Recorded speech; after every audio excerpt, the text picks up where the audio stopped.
They say blood is thicker than water, but they never tell you how easily it drowns you.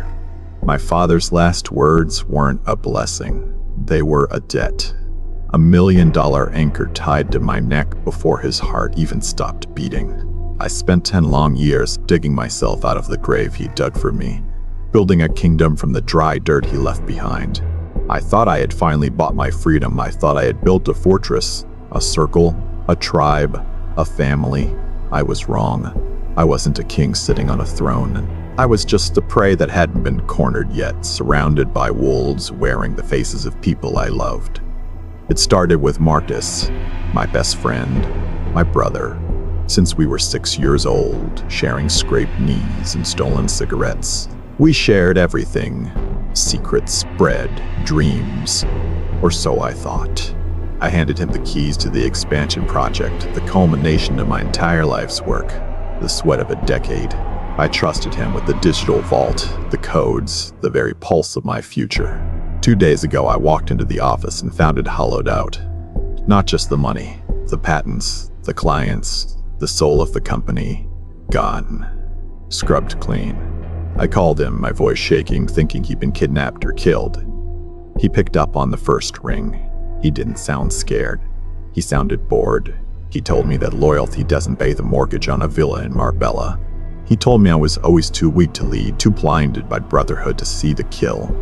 Then he hung up and erased 10 years of my life with a single cold click. I went home. I needed a sanctuary. I met Sarah. Her suitcases were lined up like soldiers ready for an invasion, standing in a perfect mocking row. She didn't even look up when I fell to my knees. She told me she knew about Marcus. In fact, she'd helped him time the transfer. She said she couldn't stay with a man who was about to become a ghost. She said he deserved a winner, and right now, I look like a fresh corpse. She smiled, but it wasn't the smile I married. It was the grin of a scavenger who had finally finished picking the bones dry. I reached for her, pleading, asking about the boys, my voice breaking like glass. That's when the blade went deepest. My sons, Leo and Jack, walked down the stairs. I expected them to run to me. I expected them to be confused, to cry, to hold me. Instead, they looked at me with a cold, calculated indifference that could only have been taught by a master. Leo, my oldest, the one I taught to ride a bike, held a legal envelope in his hand. He didn't call me Dad. He called me by my first name. He told me they'd already signed the affidavits. They were testifying for their mother in the divorce, claiming I was unstable, unfit, broken. They wanted the trust funds Marcus had promised them from the buyout. My own flesh and blood had put a price tag on my head before I was even cold. They traded their father for a lifestyle they didn't have to work for. The world did blur. It became terrifyingly sharp. Every hug from the last year was a reconnaissance mission. Every I love you was a tactical lie whispered to keep me complacent.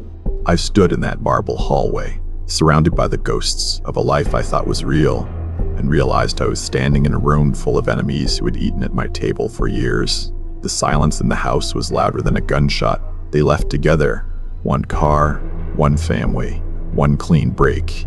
They left me with the empty walls and the crushing debt. They think they won. They think because they took the gold, they took the man. But there's a funny thing about hitting rock bottom. You realize the ground is solid.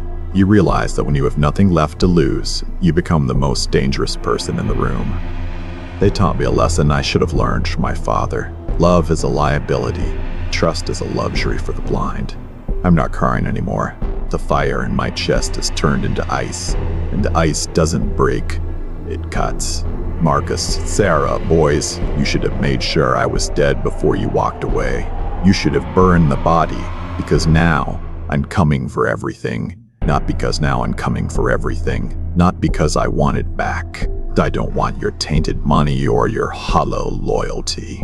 I want to watch you lose it the way I did. Slowly, completely, alone. Welcome to the new world. I'm the monster you built, and it's time to pay the bill. I'm not just a ghost anymore. I'm the haunting you never saw coming.